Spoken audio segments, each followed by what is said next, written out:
Hai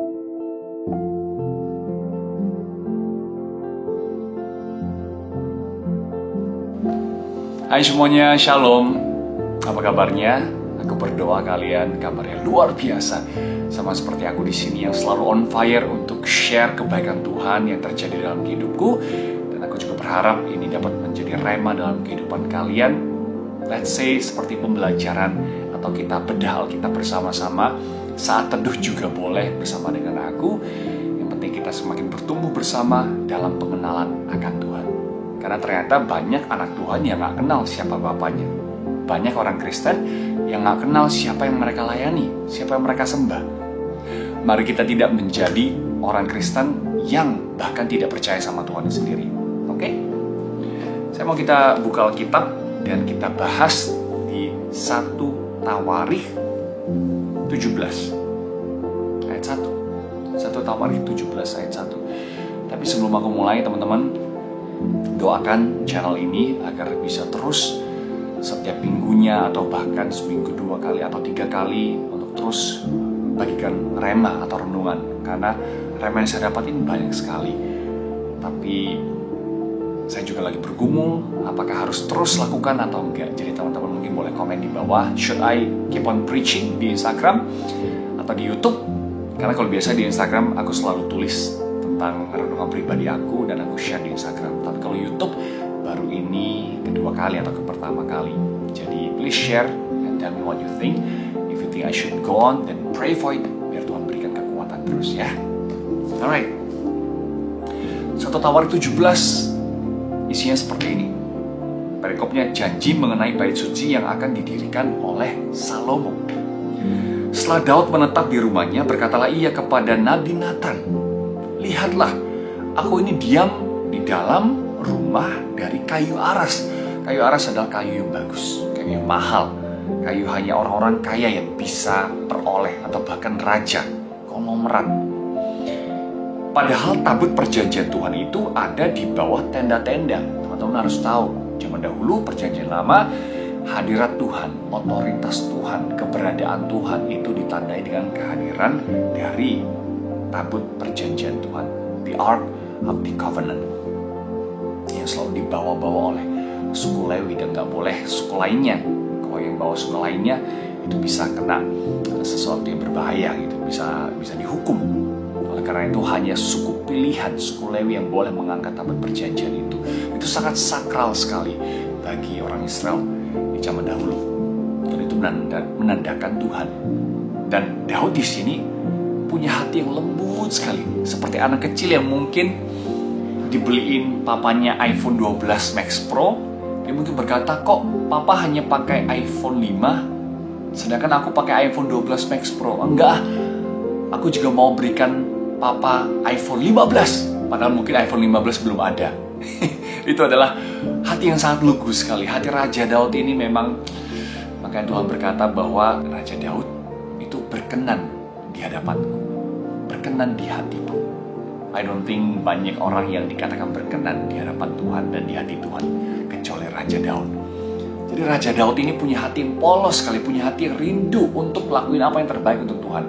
Padahal setelah itu Tuhan berkata bahwa siapakah manusia dapat membuat rumah yang mana aku harus tinggali? Tempat tinggalku adalah di surga, di langit-langit dan lain sebagainya. Tuhan itu terlalu megah untuk tinggal di sebuah tempat.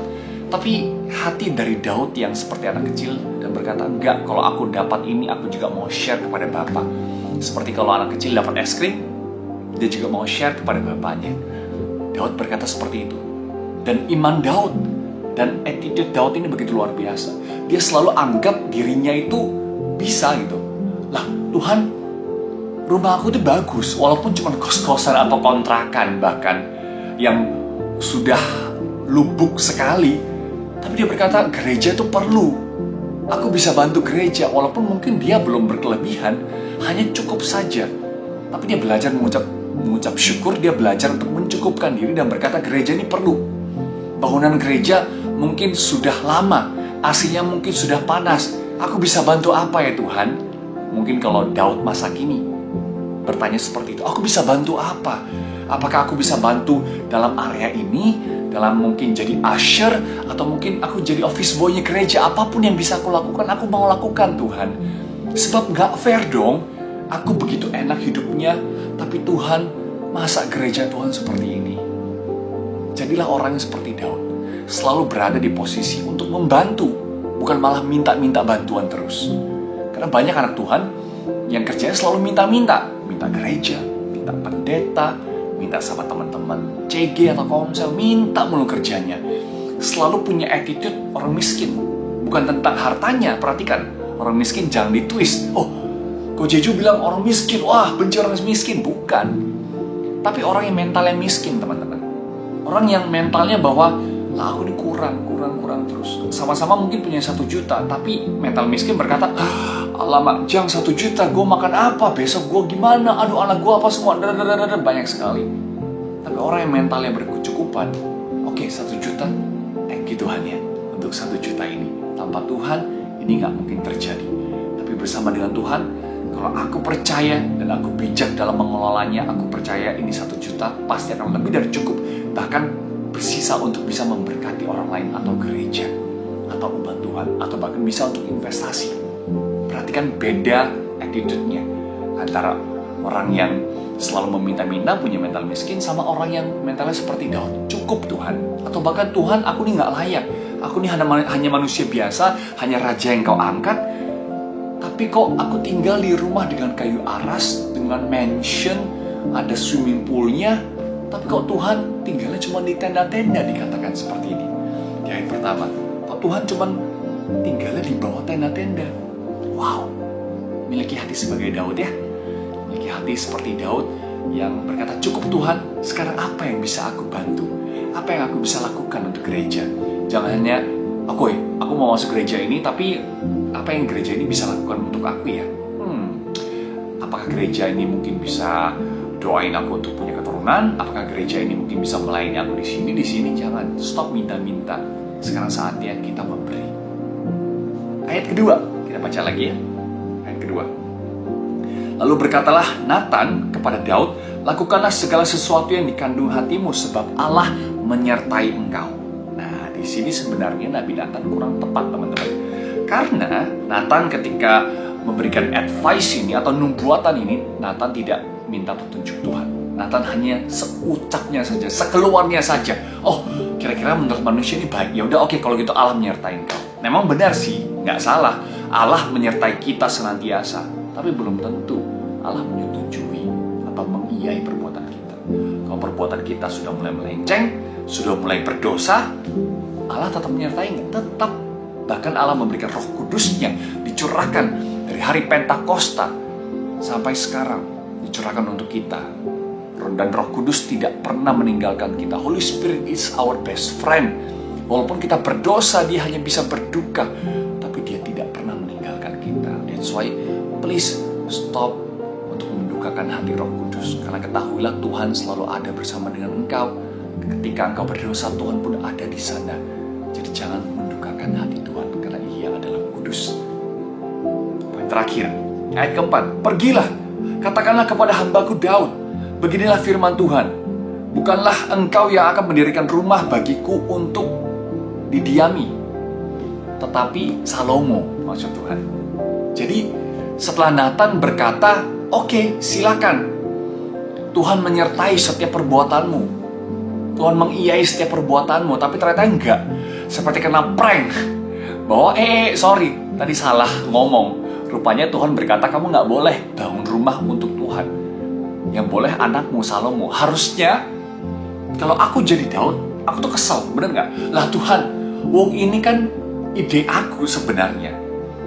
Raja-raja sebelum aku, Raja Saul gak pernah berpikiran untuk mendirikan rumah bagi Tuhan. Dia hanya cukup puas dengan kemah, dia gak peduli Tuhan mau apa, dia gak peduli Tuhan kehujanan atau kepanasan, walaupun Tuhan gak bisa kehujanan atau kepanasan. Aku, Raja Daud, aku ini care sama Tuhan. Dan aku sudah propose sesuatu, lah kok Tuhan tolak. Malah sekarang Tuhan berikan kepada orang lain, yaitu anakku. Kok gitu Tuhan? Harusnya Daud bisa kepahitan. Daud berkata mungkin, ya tau gitu gue gak usah give extra mile. Ya tau gitu gue gak usah ngomong. Sekarang gue udah ngomong, ide gue malah dicuri, dikasih orang lain. Banyak gak sih teman-teman yang merasakan seperti itu? Kasih yang terbaik, tapi orang lain yang dapat kredit. Berikan yang paling bisa kita berikan.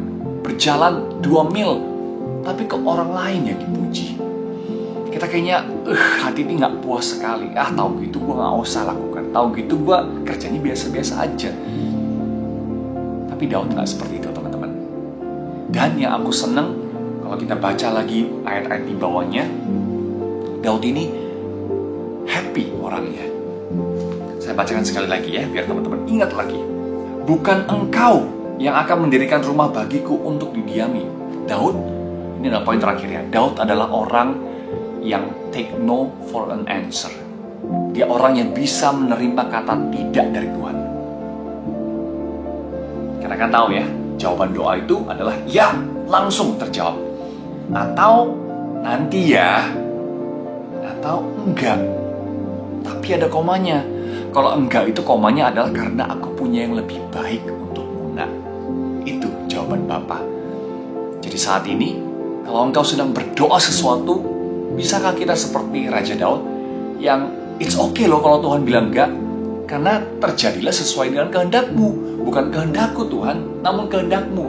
Seperti doa yang diajarkan oleh Tuhan Yesus Kristus, doa Bapa kami, kehendakmu lah yang jadi. Jadi boleh, dan aku encourage untuk teman-teman list semuanya. Doa A sampai Z, doa untuk negara, untuk desa, untuk kota, untuk keluarga, untuk pasangan hidup, untuk mungkin anak kita, cucu kita. Bahkan doa berkat, boleh. Doa Tuhan aku mau minta mobil Tesla. Boleh, gak masalah. It's okay, please doa. Karena masa minta sama bapak tetangga? Enggak dong, minta sama bapak sendiri. Kalau punya keinginan, apalagi kebutuhan, doakan, it's okay. Tapi kalau Tuhan menjawab yang ketiga ini, enggak dulu nak, bisa nggak kita dengan lapang dada berkata, yes Tuhan, Engkau tahu yang terbaik. Biar kehendakmu yang jadi, bukan kehendakku. Karena aku hanya bisa melihat sebatas pandangan ini saja. Tapi Bapa di sorga melihat dari ketinggian yang berbeda, dari dimensi yang berbeda. Ya Allah Maha tahu, Dia tahu apa yang terbaik untukku. Jadi aku mau berserah kepada Tuhan. Aku mau berkata, it's okay Tuhan. Kalau Tuhan bilang enggak, aku juga akan bilang enggak. Aku enggak mau. Kalau Tuhan bilang enggak pada sesuatu hal, aku juga bilang oke. Kalau Bapakku bilang enggak, aku juga enggak mau. Aku mau mengikuti Bapakku di surga. Bisa enggak kita berkata seperti itu? Aku berdoa, semakin hari kita semakin disempurnakan, semakin dibentuk serupa dengan Tuhan Yesus Kristus. Haleluya. Let me pray for you. Bapa di surga, hamba berdoa dalam nama Tuhan Yesus Kristus, agar para teman-teman yang saat ini menonton tayangan ini dan ikut berdoa, dijamah oleh Engkau. Mereka alami hadirat-Mu yang begitu manis, begitu kental dan juga romantis. Aku juga perkatakan agar Roh Kudus menjamah mereka. Roh Kudus yang menuntun kehidupan mereka day by day. Masalah mungkin akan selalu ada, tapi mereka diberikan kesegaran baru, kekuatan baru. Karena Roh Kudus adalah sahabat mereka yang tidak pernah meninggalkan mereka.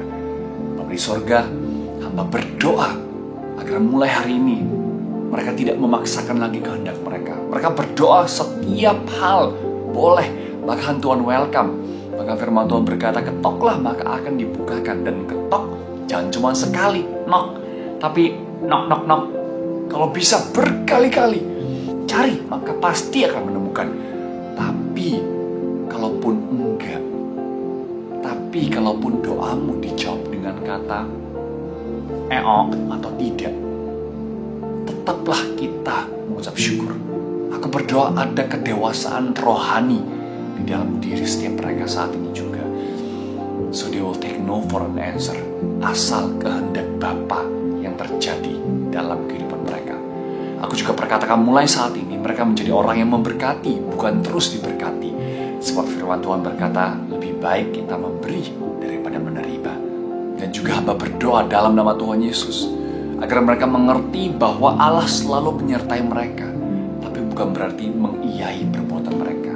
Maka hiduplah dengan benar, hiduplah dengan kudus, dan terima urapan yang baru daripada Allah Bapa.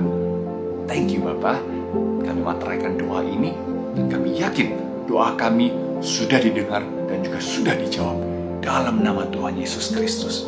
Haleluya. Amin. God bless you, and I'll see you on the next episode. Bye-bye. Stay safe and also stay happy.